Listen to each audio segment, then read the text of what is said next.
Oke, assalamualaikum warahmatullahi wabarakatuh. Halo, di sini nama saya Robita Hidayatullah. Di sini kita akan mencoba belajar, mencoba menjelaskan untuk pertemuan audit SI pada minggu ketiga. Oke, kita mulai aja. Oke, yang pertama kita bakal belajar apa itu proses audit TI. Proses audit TI terdiri dari 4 tahapan. Yang pertama yaitu adalah perencanaan audit atau audit planning. Audit planning ini bertujuan untuk menentukan why, how, when, dan siapa dan who yang akan diaudit dan instansi apa yang akan diaudit. Garis besarnya rencana apa yang akan kita lakukan ketika akan mengaudit sebuah perusahaan. Yang kedua adalah penyiapan program audit atau prepare audit program. Prepare audit program ini lebih ke mengumpulkan bukti-bukti audit, ya, bukti-bukti yang akan kita audit, seperti mengobservasi aktivitas operasional di lingkungan, mengkaji ulang sistem dokumentasi, lalu mendiskusikan dan mengajukan pertanyaan kepada petugas yang berwenang. Oke, lalu yang ketiga adalah evaluasi bukti. Di evaluasi bukti ini, kegiatan yang kita lakukan adalah setelah bukti yang kita dapat, setelah bukti yang kita peroleh itu memadai, selanjutnya kita harus mendapatkan jawaban atas bukti tersebut, atau istilahnya kenyataannya. Apakah kenyataannya benar dengan bukti yang ada tersebut, dengan cara menilai kualitasnya, menilai realitasnya, lalu menilai kinerjanya. Itu contoh-contohnya. Lalu yang terakhir adalah mengkomunikasikan hasil audit. Di sini auditor menyiapkan beberapa laporan temuan dan atau mungkin merekomendasikan beberapa usulan yang terkait dengan pemeriksaan dengan didukung oleh bukti dan dalam kertas kerjanya. Setelah direkomendasikan, sebaiknya auditor juga harus meng-follow up bagaimana keadaan perusahaan tersebut setelah dilakukan audit. Oke, kita lanjutkan kepada tata kelola TI atau IT governance. Di sini tata kelola IT juga berhubungan dengan audit SI. Oke, kita mulai dari definisinya. Definisi tata kelola TI adalah ini saya bagi menurut poin-poinnya, yaitu ada kemampuan organisasi, top manajemen merumuskan strategi TI, perpaduan bisnis dan TI, sehingga jika digabung secara besarnya adalah tata kelola TI merupakan kemampuan organisasi yang dilakukan oleh top manajemen. Top manajemen berupa dewan, terus manajemen IT, dan sebagainya, untuk merumuskan strategi TI agar investasi TI yang dilakukan dapat berpadu dengan bisnis, sehingga TI tersebut investasinya tidak sia-sia, sehingga akan menunjang bisnis tersebut hingga akhirnya mencapai tujuan dari perusahaan maupun tujuan dari investasi IT. Oke, tujuannya tadi sudah sedikit dijelaskan, yaitu menyelaraskan proses bisnis dengan TI. Yang kita tahu, investasi IT tidaklah murah. Oleh karena itu butuhnya perusahaan melakukan tata kelola TI. Oke, selanjutnya manajemen sistem dan infrastruktur. Oke, di sini saya juga bagi terhadap poin-poin atau kata kunci sehingga mudah diingat. Yang pertama adalah sekumpulan kegiatan dan komponen. Oke, kita langsung saja garis besarnya. Manajemen sistem dan infrastruktur merupakan sekumpulan kegiatan dan komponen yang berhubungan, lalu untuk memperoleh lalu memproses, menyimpan, mendistribusikan informasi untuk penunjangan pengambilan keputusan dan pengawasan. Sehingga di sini infrastruktur yang dimaksud dalam TI yaitu adalah ini, contohnya hardware, lalu server, lalu ada juga jaringan, dan juga layanan TI berupa pengawasan maupun customer service dan lain sebagainya. Oke, kita lanjutkan. Lalu ada IT services atau layanan TI yang tadi juga berhubungan dengan infrastruktur. Mulai dari definisinya yaitu layanan TI atau IT services adalah pengelolaan sistem TI yang berfokus pada perspektif pelanggan.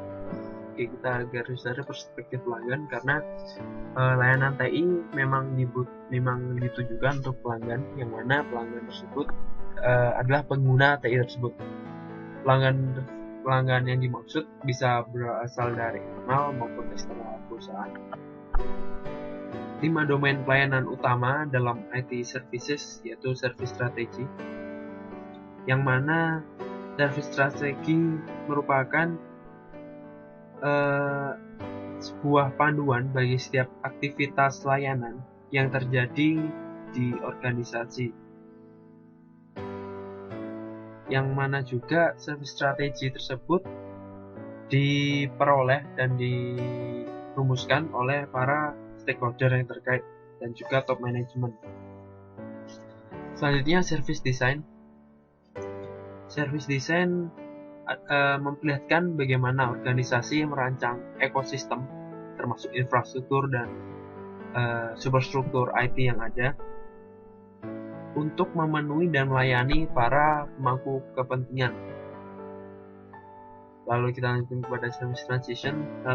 Service transition menggambarkan bagaimana organisasi berubah atau menjalankan perubahan menuju rancangan lingkungan pelayanan yang diinginkan.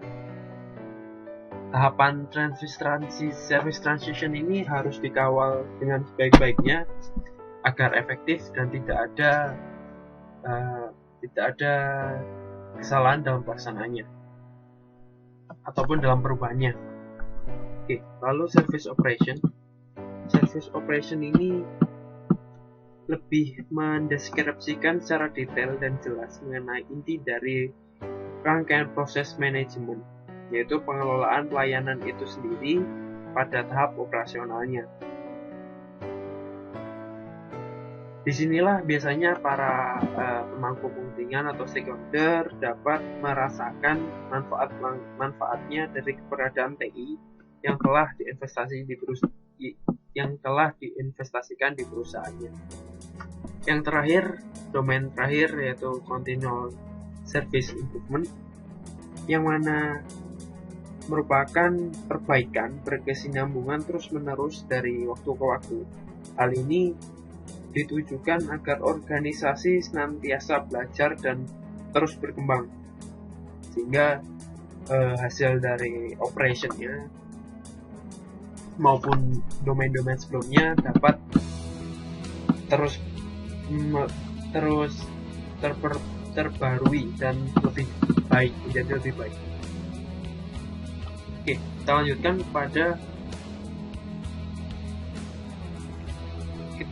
kepada proteksi aset informasi.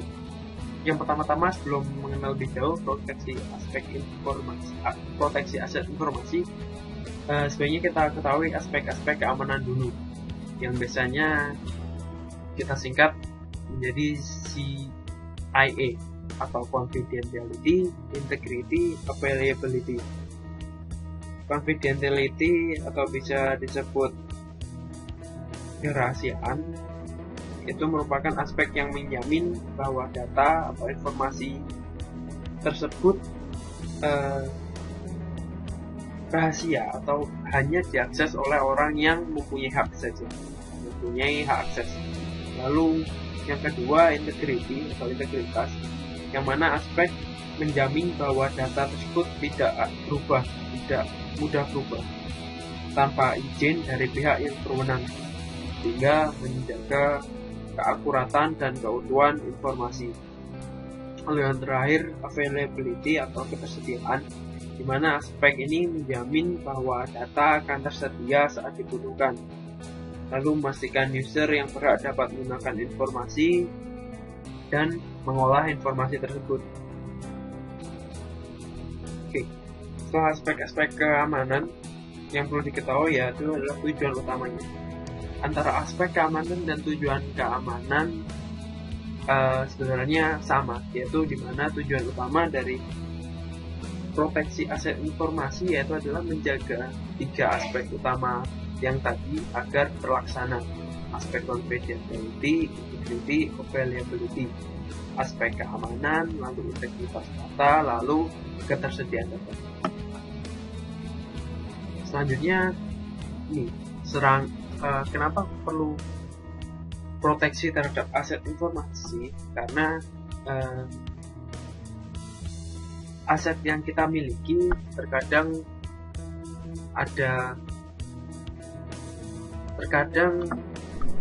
diserang atau terjadi serangan atau terjadi perusakan.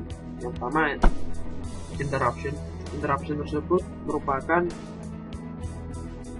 keadaan di mana sistem akan menjadi rusak atau sistem tersebut tidak tersedia karena terjadi serangan kepada aset tersebut atau sistem tersebut. Contohnya DDoS atau denial distributed of service attack. Lalu yang kedua, interruption, yang mana perangkat sistem menjadi rusak.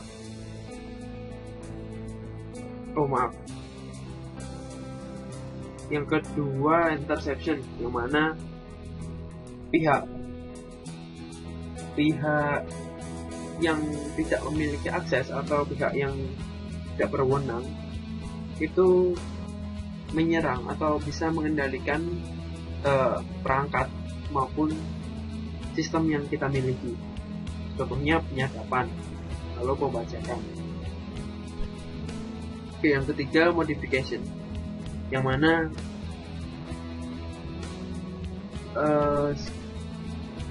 modification ini contohnya kayak website kita yang diubah tampilannya maupun diubah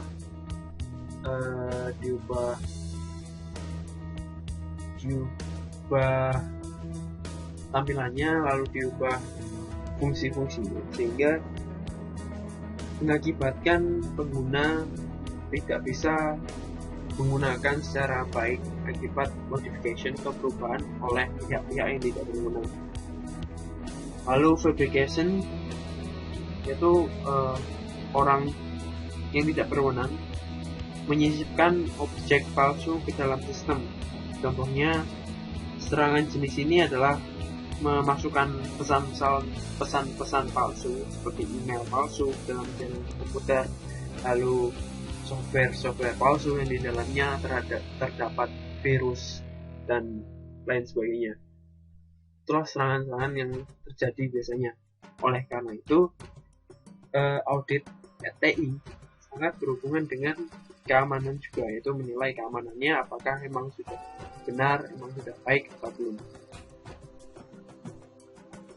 Oke. Yang terakhir adalah antara hubungan audit SI dengan keberlanjutan bisnis. Oke. Definisinya dulu, keberlanjutan bisnis adalah strategi untuk memperkecil efek gangguan dan bencana serta untuk memungkinkan proses bisnis terus berlangsung. Oke, efek gangguan dan bencana yang dimaksud tersebut adalah seperti contohnya kebakaran, lalu bencana alam, dan juga listrik mati. Biasanya gangguan dan bencana ini ada yang diakibatkan oleh alam dan diakibatkan oleh manusia. Seperti yang saya contohkan tadi, diakibatkan oleh alam, contohnya banjir, tsunami, gempa bumi. Sedangkan yang diakibatkan oleh manusia, kebakaran, terus kesalahan dalam penggunaan, dan juga lain sebagainya. Keberlanjutan bisnis tersebut aslinya banyak areanya. Namun yang karena kita bahas audit TI di sini, kita singgung saja di area teknologi informasi. Aset-aset yang dilindungi di area teknologi informasi tersebut berupa LAN, lalu WAN, server, terus telekomunikasi, link komunikasi data, workstation, aplikasi pengumpulan data, media, dan penyimpanan musik. Contoh penanggulangan dari keberlanjutan bisnis yaitu adalah menaruh server. Biasanya server ditaruh di tempat yang aman. Lebih lagi perusahaan-perusahaan yang membutuhkan server besar biasanya menggunakan DRP atau Disaster Recovery Plan. Itu merencanakan rencana ketika terjadi bencana atau disaster.